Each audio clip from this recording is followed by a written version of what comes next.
하나님의 은혜가 이 시간 저희와 함께하길 바랍니다. 오늘은 첫 예배인데요. 제목을 한번 제가 천국 열쇠라는 제목을 한번 정리해 보았습니다. 오늘 말씀은 마태복음 16장부터 18장까지 있는 말씀인데요.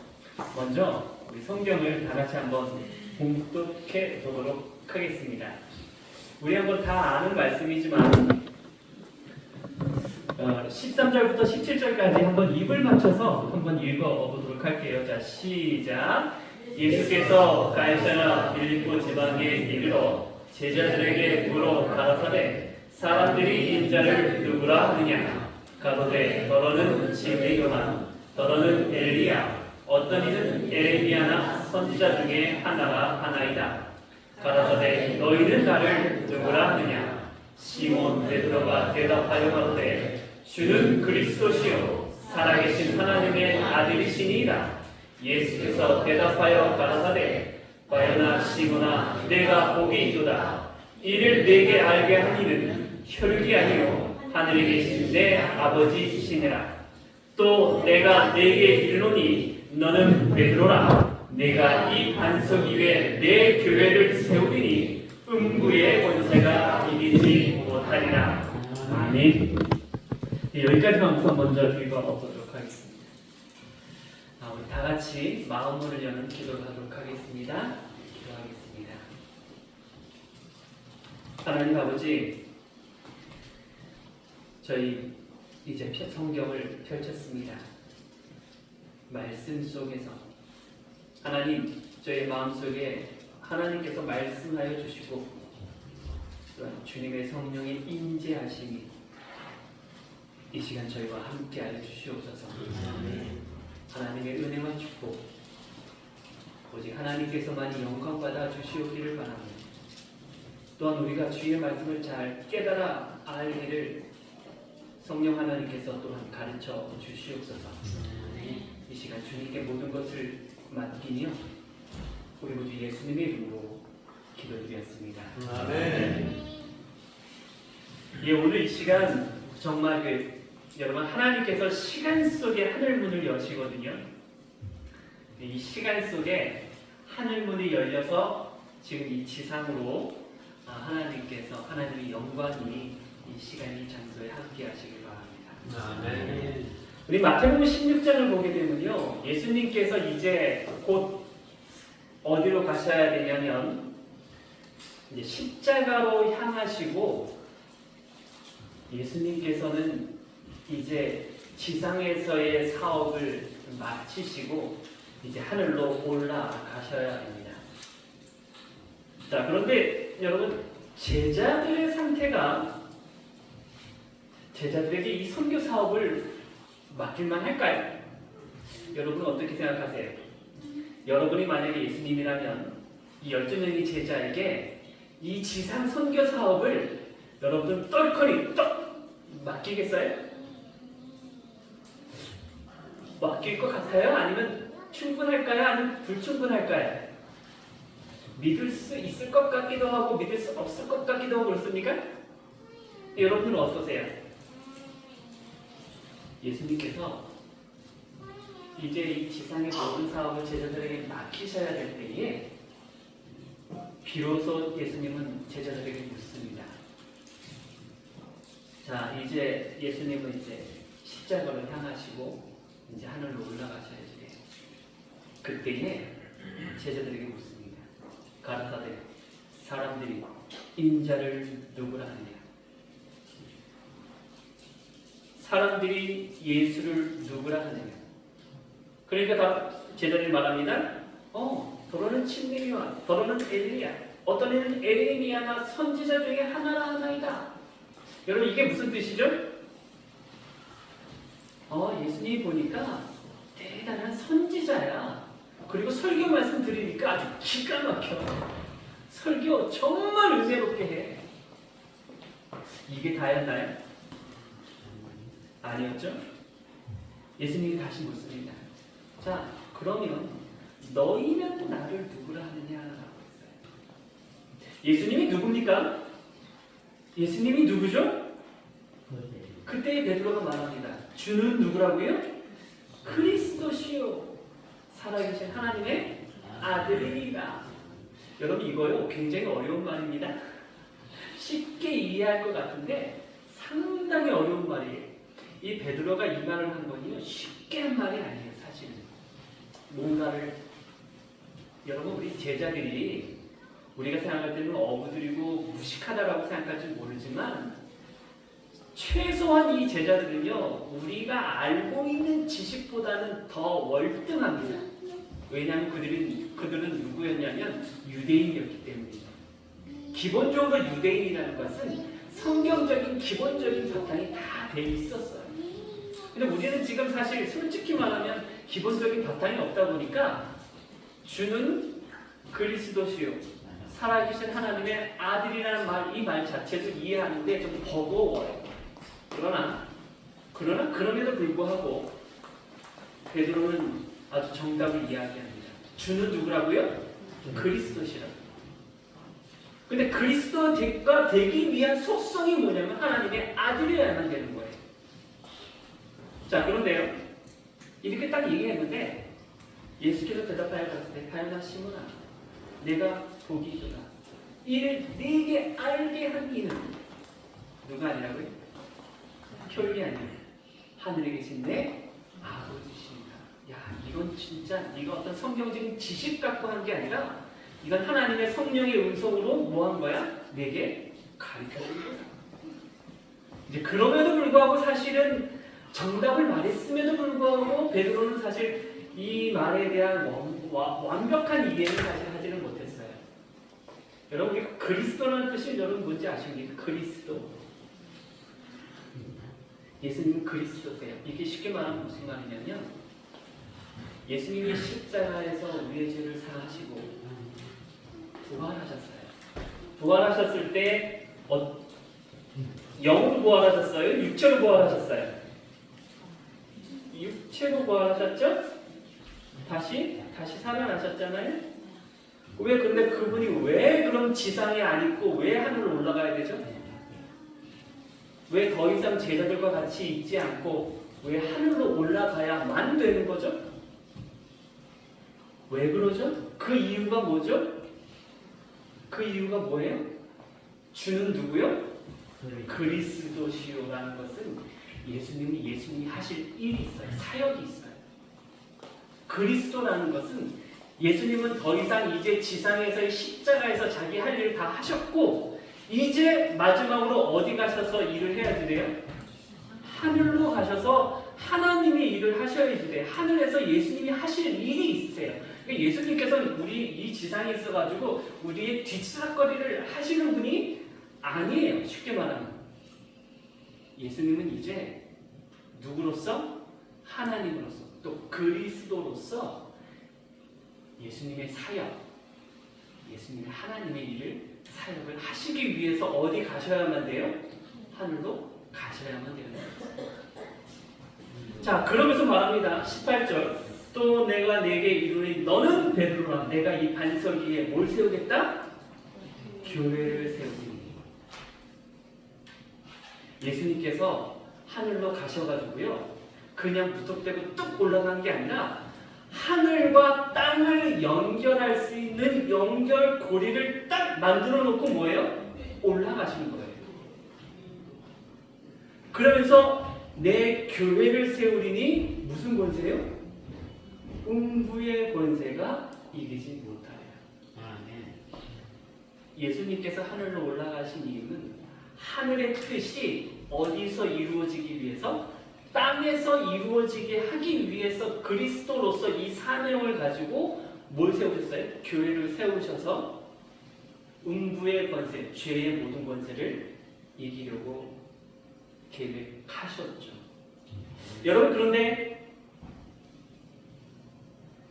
우리가 지상에 살다 보니까 음부의 권세가 분명히 예수님은 이기지 못하겠다라고 말을 했는데 우리가 살다가 보니까 살아보니까 이 세상에 교회를 다니고 많이 다녀보니까 음부의 권세가 이기는 것 같아요? 아니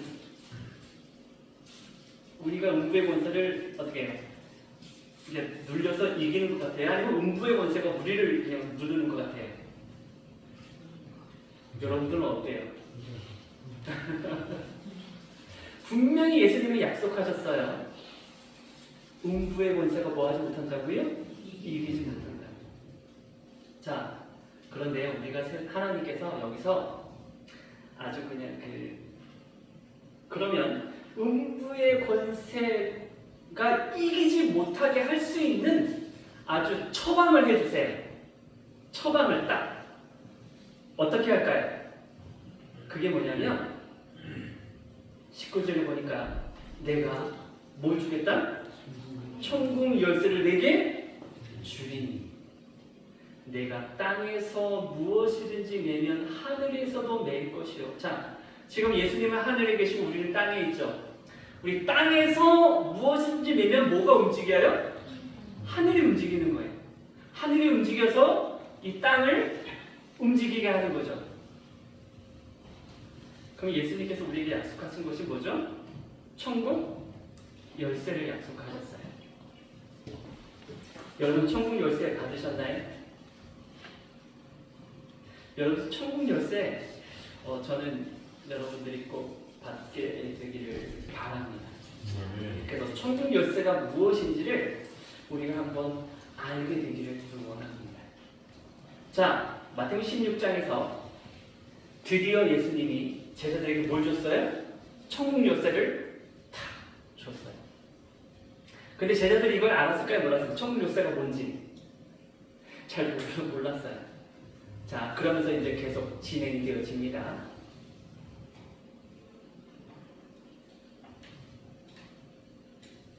마태복음 17장 1절에 딱 보면 우리 한번 다 같이 한번 읽어볼까요? 시작! 엿새 위에 예수께서 베드로와 야고보와 그 형제 요한을 데리고 따로 높은 산에 올라가셨더니 하고 되어 있어요. 자, 16장에서 예수님께서 천국 열쇠 교회를 세우시고 천국 열쇠를 딱 약속하셨는데 그리고 나서 17장에서 어떤 사건이 일어나요. 무슨 사건이 일어나게 되냐면 예수님께서 예수님의 제자가 몇 명이죠? 12명이죠. 그런데 17장 1절에 보니까 누구만 데리고 가요? 베드로와 야고보와 요한만 딱 데리고 가요. 근데 여러분들이 이거 읽을 때 아무 반응이 없었나요? 저는요 솔직히 말할게요. 이 성경을 좀 딱 읽고서 굉장히 실망했어요.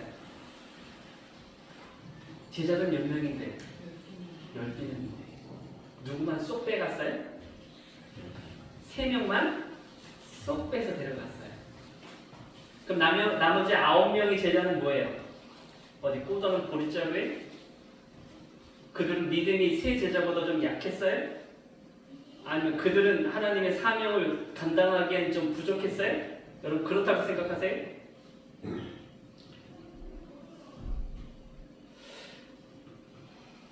여기서 예수님은 사실은 베드로와 야고보와 요한을 택하신 분명한 이유가 있어요. 그런데 여기서 중요한 것은 9명의 제자의 마음의 상태가 여러분 혹시 어떻다라고 생각할까요? 어떨 것 같아요? 만약에 17장에서 3명만 쏙 빼가지고 그 산으로 딱 데려갔어요. 나머지 9명의 마음은 어떨까요? 여러분 보십시오. 이 제자들은요 예수님 쫓아다닐 때 그냥 쫓아다니지 않았어요. 12명 모두가 다 모든 거 다 버리고 자기 배 다 버리고 사업 돈 버는 거 다 버리고 목마를 쫓았어요. 예수님의 선교만을 위해서 그냥 쫓아갔어요. 그런데 예수님이 누구만을 선택했어요? 3명만을 딱 선택한 거예요. 제가 사실 이 말씀을 왜 드리냐면 저도 사실은 저희 누님이 있지만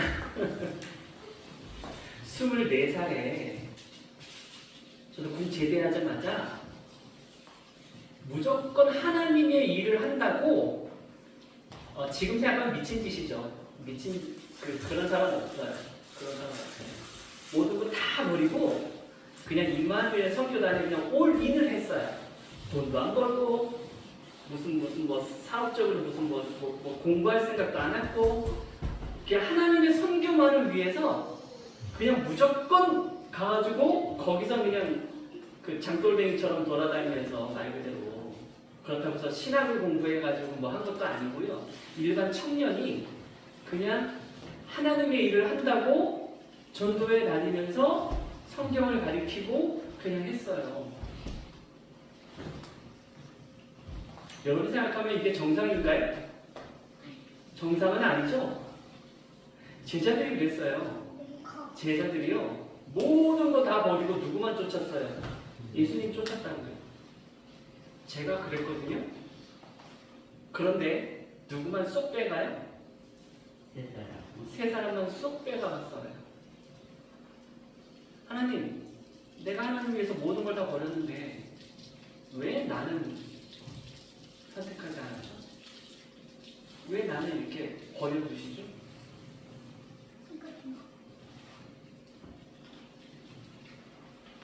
저는 그래서 마태복음 17장 1절을 읽고요.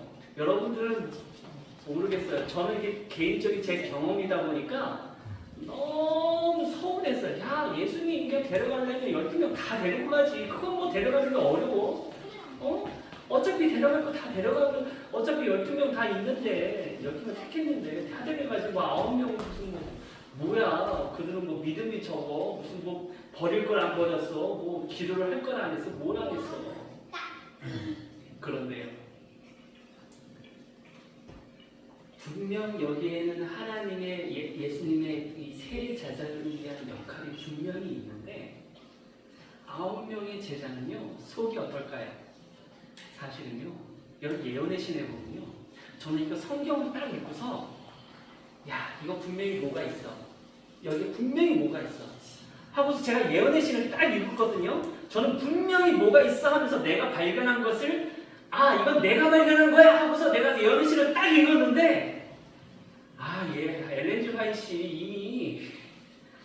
이미 다 적어놨더라고요. 이게 세상에 나는 이게 엘렌 지 화이트보다 내가 더 많이 하나 하면서 내가 이걸 딱 봤는데 성경을 보고서 딱 봤는데 이게 있어 라고 하고서 딱 봤는데 보니까 세상에 엘렌 지 화이트는 이미 그거에 대해서 정확하게 적어놨더라고요. 야 역시 선지자구나.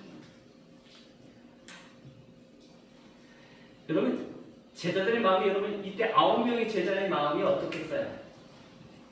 제 마음하고 똑같았어요. 저 베드로, 저 잘난 체 하는 저 베드로, 저 무식쟁이가 말이야 꼭 나서기를 좋아하고 그리고 저 요한 나이는 제일 어린데 지가 뭐라고 그냥 꼭 앞으로 나서고 꼭 예수님 옆에 가가지고 그냥 알랑방구 끼고 여러분 이 9명의 제자가 세 제자를 예뻐했을까요? 아니거든요. 그리고 이 9명의 제자는요. 말은 못하고 속에서 뭐예요? 볼불 끓여요. 그런데 예수님은 세 제자만 딱 데리고 가서 9명의 제자에게 말해요. 야, 너들 여기서 기도하고 있어. 여러분 속이 상하면 기도가 돼야 안 돼요? 안 되죠. 되긴 뭐가 돼요? 여러분 마태복음 17장은요.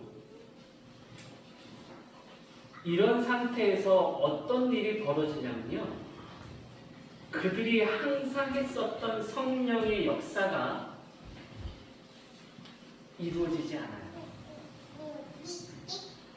마태복음 17장에 보게 되면 14, 15, 그러니까 이제 예수님과 3명의 제자는 이제 산에 올라갔고요. 9명의 제자가 딱 남아있을 때에 누가 딱 9명의 제자에게 딱 오냐면 14절 저희가 무리에게 이름이 한 사람이 예수께 와서 꿇어 엎드려 가로되 주여 내 아들을 불쌍히 여기소서 저가 간질로 심히 고생하여 자주 불에 넘어지며 물에도 넘어지는지라 내가 주의 제자들에게 데리고 왔으나 능히 고치지 못하더이다.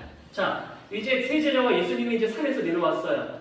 본데 한 무리가 딱 와가지고 보니까 무슨 말을 하냐면 내가 지금 9명의 제자에게 먼저 내 아들을 데려왔는데 이 9명의 제자가 뭐 했다고요? 능히 고치지 못하더이다. 그런데요. 우리는 그냥 당연히 우리도 못 고치니까 그냥 못 고치는 거 아닌가?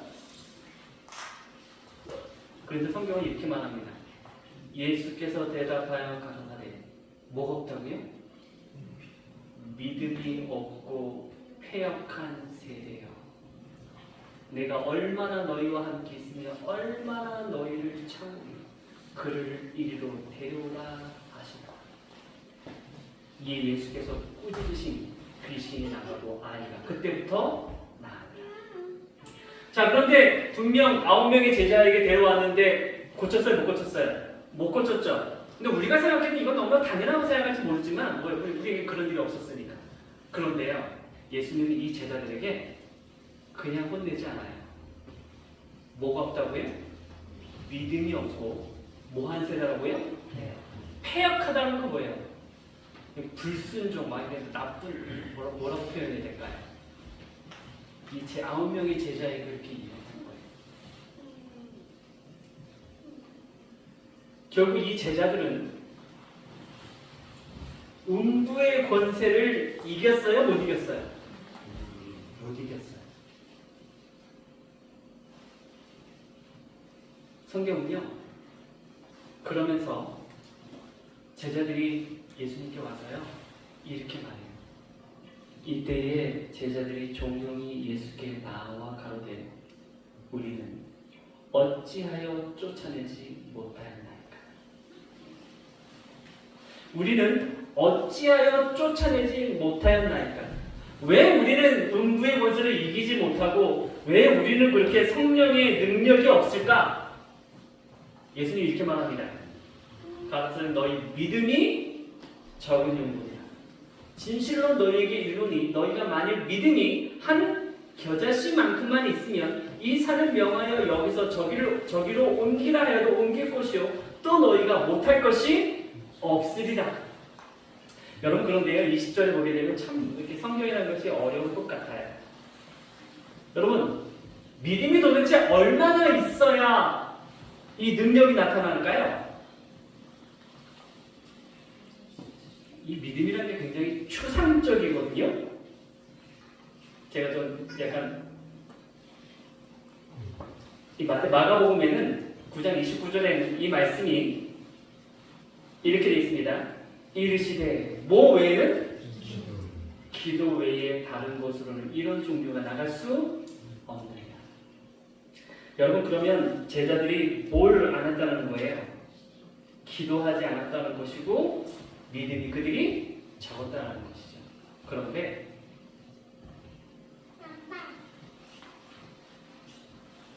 믿음이 없다, 기도를 하지 않았다. 여러분, 이게 정말 귀신이 쫓아내지 못한 그러한 정확한 이유가 될까요? 예수님께서 왜 믿음이 적다라고 이야기했고 왜 기도하지 않았다라고 이야기했을까요? 제가 아까 말씀드렸죠. 왜 제 이야기를 했냐면 저야말로 믿음이 있고 하나님의 선교를 위해서 모든 것을 다 버렸다라고 생각을 했지만 사실 저는 굉장히 믿음이 적은 사람이었어요. 그러니까 속에서 무슨 일이 일어나요? 부글부글 끓어요. 제가 이 사진을 왜 드러내면 이게 제가 중국에 있을 때 사진인데요. 우리는 다들 여러분들 보게 되면 하나님의 다 택하신 백성으로서요, 교회 안에 보게 되면 다 하나님의 자녀로서 모든 사람들이 다 자존심이 있어요. 자존심이 있고요. 정말 믿음에 관한 한 정말 타의 추종을 불허하는 그러한 믿음을 여러분들이 다 갖고 계세요. 왜냐면 제가 그랬거든요. 제가 그전에 학교 다니면서 매일같이 새벽 기도하고 저녁에 산에 가서 기도하면서 항상 내 마음 가운데 그랬어요. 나보다 하나님과 가까운 사람이 있으면 나와봐. 저 이렇게 교만했던 사람이에요. 여러분들이 어떤 사람, 여러분들도 아마 저보다는 어쩔지 모르겠지만 12제자는 과연 어떠한 제자들이었을까요? 그들이 갖고 있는 믿음에 있는 한 사실은 타의 추종을 불허하는 사람들이었을 거예요. 그런데 분명 예언의 신에는요, 마태복음 17장 1절에 대해서 이렇게 말하고 있습니다. 예수께서 세 제자를 선택하여 산으로 동행하게 하신 것은 9제자의 뭘 일으켰다고요? 시기심을 일으켰다. 이와 같이 무슨 상태에서? 어두운 상태에서 그들은 누구와의 투쟁에 들어갔다? 사단과의 투쟁에 들어갔다. 여러분, 여러분들도 신앙생활을 많이 하셨고 저도 이렇게 선교를 한다고 하면서 신앙생활을 해봤지만 우리 살다 보면 미운 사람이 있어요, 없어요? 꼴보기 싫은 사람이 있어요, 없어요? 꼴보기 싫은 사람하고 하나님의 일 같이 하고 싶어요, 안 하고 싶어요? 근데 그 꼴보기 싫은 사람을 예수님께서 선택해가지고 딱 끄집어 올라가면 여러분들 예수님과 협력하겠어요, 안 하시겠어요? 교회 일 하라고 했는데 혼자서 교회 청소 열심히 하고 있는데 뗀질뗀질 되는 누구를 딱 끄집어 다니면 딱 빼가. 그래서 여러분들이 혼자서 힘든 그 모든 교회 청소나 힘든 거 혼자 다 해야 돼. 그럼 여러분 어떻겠어요? 교회 일 하겠어요, 안 하겠어요? 다 때려치겠죠?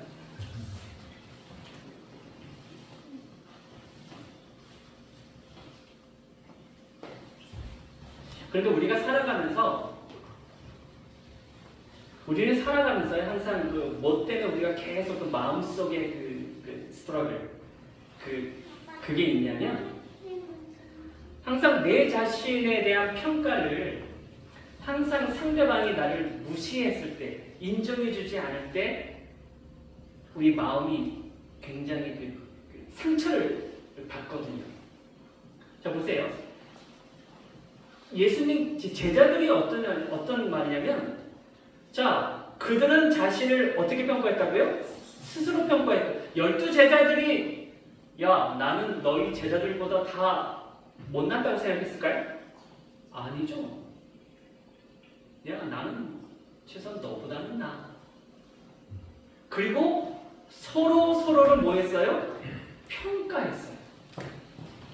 그리고 저희 형제들이 더욱더 가치가 있다고 생각하는 대신에 자기 자신을 첫째로 뭐 했다?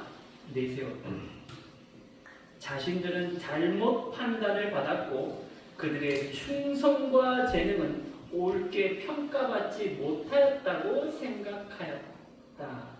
이게 9제자가 갖고 있었고, 9제자뿐 아니라 12제자가 다 갖고 있었던 것이죠. 여러분, 우리가 결국은 제가 마태복음 17장이에요. 한번 예수님의 답을 한번 볼게요. 가라사대 너희 믿음이 뭐한 영혼이라? 적은 영혼이라 라고 말했는데요. 그러면서 진실로 너희에게 이르노니 너희가 만일 믿음이 한 뭐요? 겨자씨만큼만 있으면, 여러분 겨자씨의 비유의 결론이 여러분 뭔지 아세요? 믿음이 한 겨자씨만큼만 있으면 쉽게 말하면 너희가 못할 것이 없으리라. 그러면 예수님께서는 아주 적은 믿음, 지금 믿음이 적다라고 얘기하면서 혼났는데 지금 너희 믿음이 뭐만 있어도 돼? 겨자씨만큼만 있어도 돼? 그러면 이 제자들의 믿음은 어떤 믿음이에요? 지금 보니까 아예 믿음이 있다고 하면 제대로 된 믿음이 아닌 거죠. 그러면서 사실은 여기에 보게 되면 마가복음 4장 30절로 32절은요 진정한 믿음에 대해서 이 겨자씨에 대해서 뭐라고 이야기하냐면 또 간섭에 우리가 하나님의 나라를 어떻게 비하며 또 무슨 비유로 나타냈고 겨자씨 하나일 것 같으니 땅에 심길 때는 땅의 모든 씨보다 뭐하는 것이로 돼? 겨자씨의 비유의 결론은 뭐냐면요. 많고 적음이 아니라 믿음의 많고 적음이 아니라 모든 씨보다 가장 뭐하다? 작다라고 되어 있어요. 작은 것으로 돼.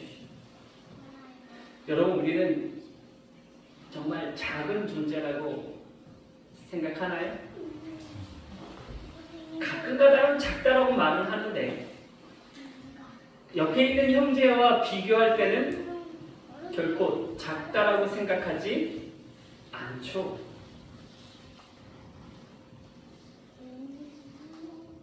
여러분 마태복음 18장 1절에 보게 되면 여러분 마태복음 16, 17, 18장에 계속 왜 예수님께서 그 제자들을 향해서 교육하는 것이 뭐냐면 왜 그들이 정말 하나님의 성령의 능력이 임하지 아니했냐면 그때의 제자들이 예수께 나와 가로되 천국에서는 누가 크니까.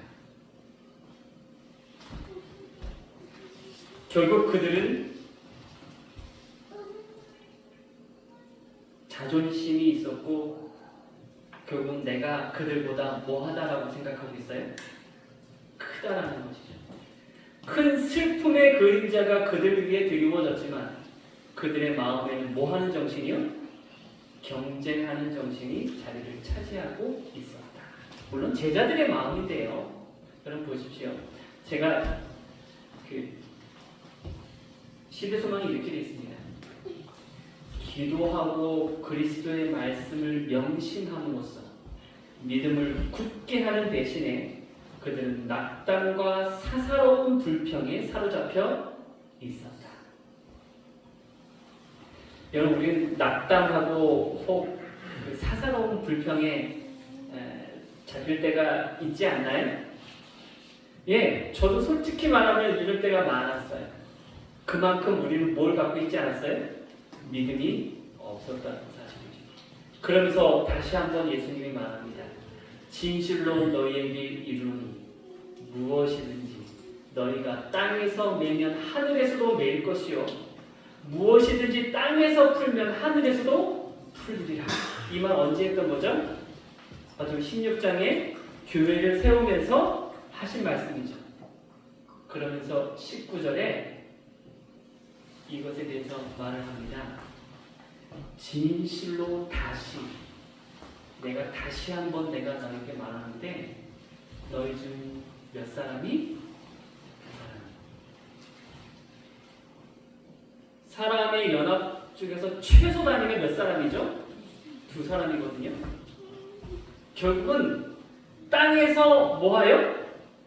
합심하여 무엇이든지 구하면 하늘에 계신 내 아버지께서 저희를 위하여 이루게 하시리라. 2-3사람이 내 이름으로 모인 곳 어디죠? 교회잖아요. 나도 그들 중에 있느니라. 여러분 천국 열쇠가 뭔지 아시겠어요? 예수님께서 요구하는 천국 열쇠가 뭔지 아시겠어요?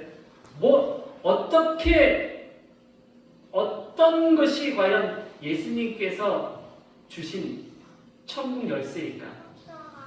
땅에서 뭐하여? 합심하여 무엇이든지 뭐하면 구하는. 예수님께서 십자가에서 이루신 것이 뭐냐면 너희가 합심해서 구하면 누가 이루게 하시겠다?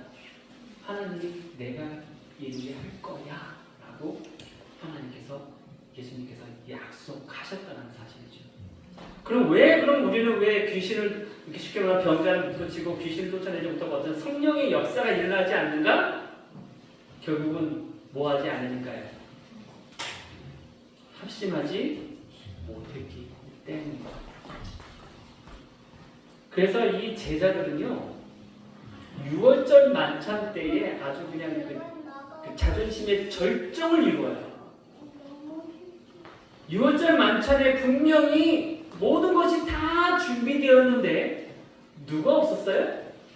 발 씻길 종이 없었어요. 모두가 다 종이 되기를 거절했죠. 여기 시대서만 이렇게 말합니다. 서로 봉사하려고 움직이는 제자는 뭣도 없었다? 한 사람도 없었다. 여러분 이게 솔직히 이것도 어찌 보면은 여러분들은 아니시지만 우리의 마음일 수 있죠.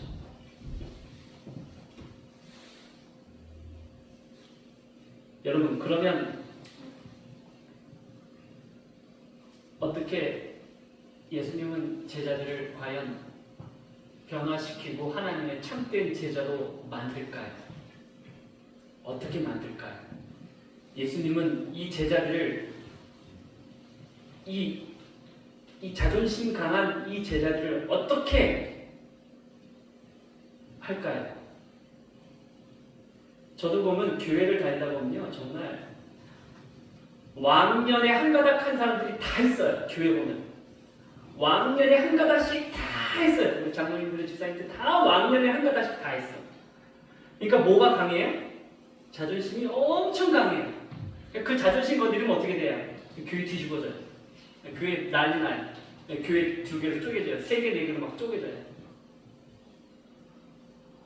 이 교회 어떻게 할까요? 이 제자들 어떻게 변화시킬까요? 그래서 예수님은 이 제자들에게 어떤 시험을 주시거든요. 시험이 딱 와요. 그래서 말합니다. 때에 예수께서 제자들에게 이르시되 오늘 밤 너희가 다 나를 버리리라. 야, 너 나 믿는다고 했어? 너 나 믿어? 그런데 말이야, 너 오늘 밤 몇 시간도 지나지 않아서 너희들 나 배신하고 다 버리고 갈 거야. 근데 베드로가 말하죠. 다 줄을 버릴지라도 이 11명의 제자가 다 버릴지라도 누구는 안 버리겠다고요. 나는 아닙니다. 나는 절대로 안 버립니다. 근데 여기서 아예 대표적으로 누가 그냥 박살이 나요? 베드로가 완전히 박살이 나죠. 오늘 밤 닭 울기 전에 네가 3번 나를 부인하리라. 이거 누구 앞에서 이야기하는 거예요? 제자들 앞에서 이야기하는 거. 그죠? 자, 결국 이러한 걸 통해서 베드로가 뭐가 드러나죠? 베드로가 맹세하고 또 부인하여 가노니. 제가 베드로가 예수님을 부인하면서 뭘 깨닫냐면 자기 자신의 본질을 깨달아요.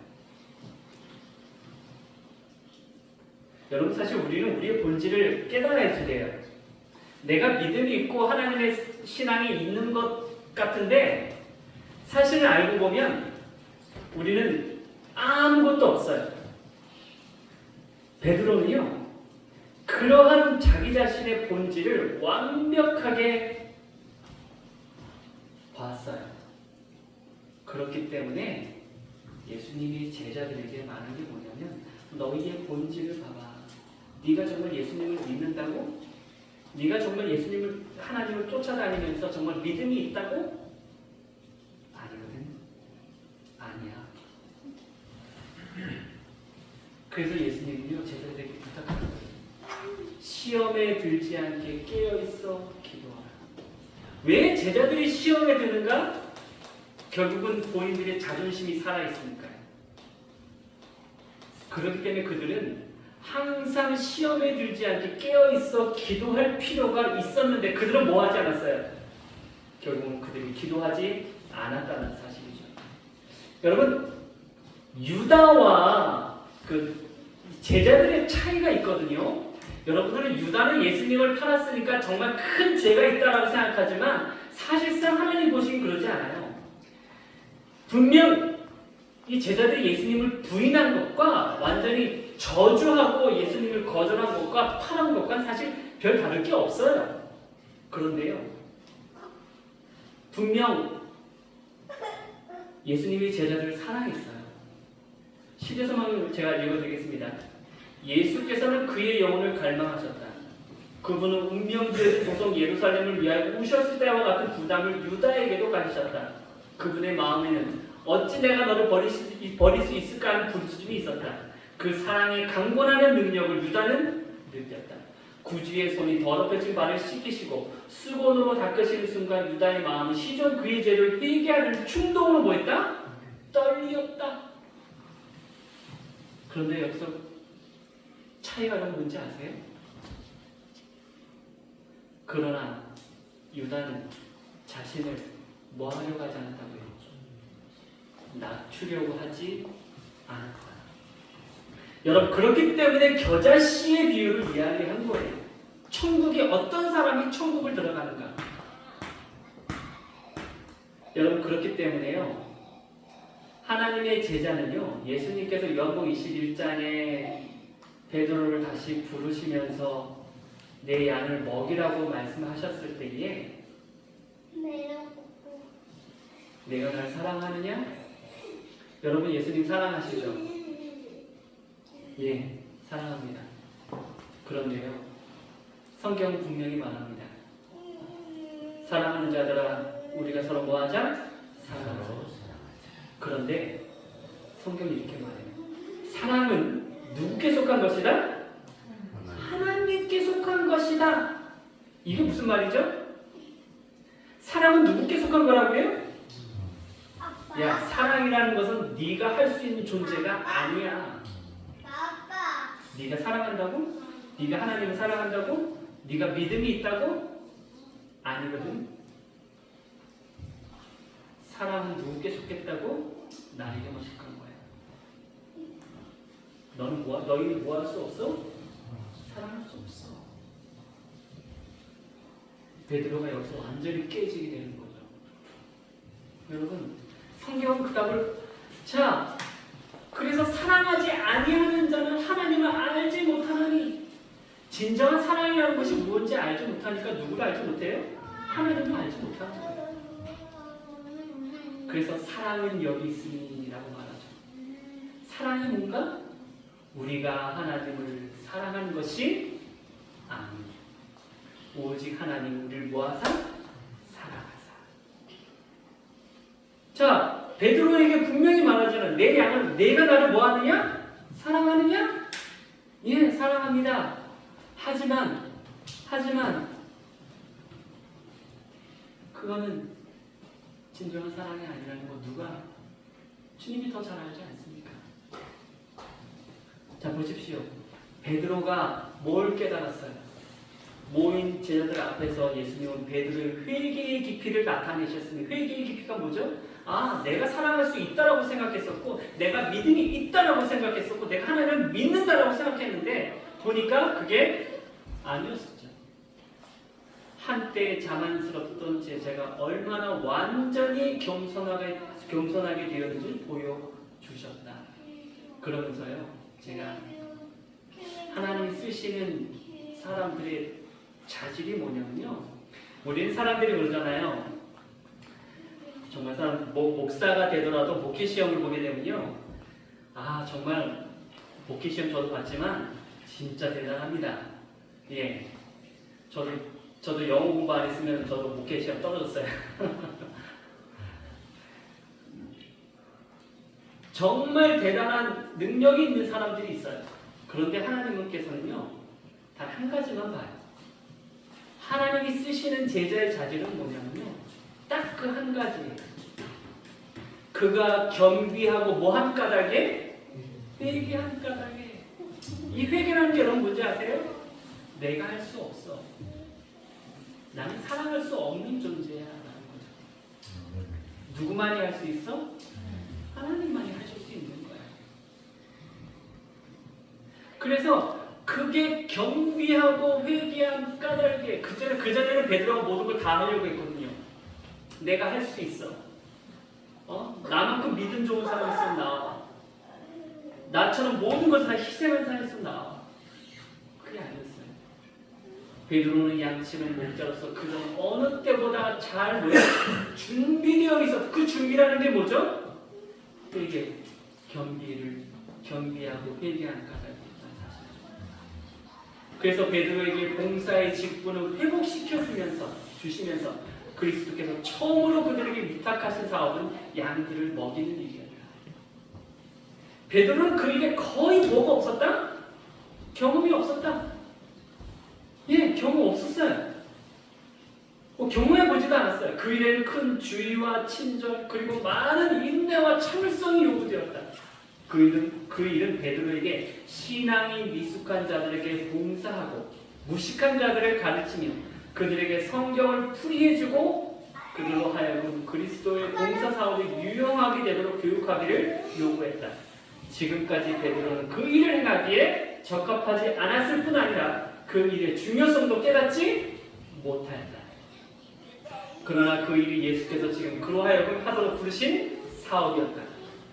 그의 뭐죠? 고통과 무슨 경험은요? 회개의 경험. 그 일을 할 수 있도록 그를 준비시켜 주었다. 여러분, 우리가 갖고 있는 진정한 제자의 자질, 진정한 겸손, 진정한 낮아짐, 그리고 오직 누구만이 하실 수 있다고요? 하나님만이 하실 수 있다는 그 하나가 우리 모두가 다 할 수 있도록 하나님이 하신다는 사실입니다. 여러분, 우리가 우리 그린날의 선교단에서도 여러분께서 이런 일을 하신 것도 다 누가 하시는 것이죠? 하나님이 하셨기 때문에 하는 거 아니겠습니까? 저도 똑같습니다. 예, 우리가 좀 더 낮아져서 서로 섬기면서 서로 연합해서 하나님의 사업을 하게 되는 여러분 되시길 바라고요. 그래서 이 교회가 좀 더 겸손한 하나님의 교회가 되길 바라면서 오늘 말씀을 마치도록 하겠습니다. 네.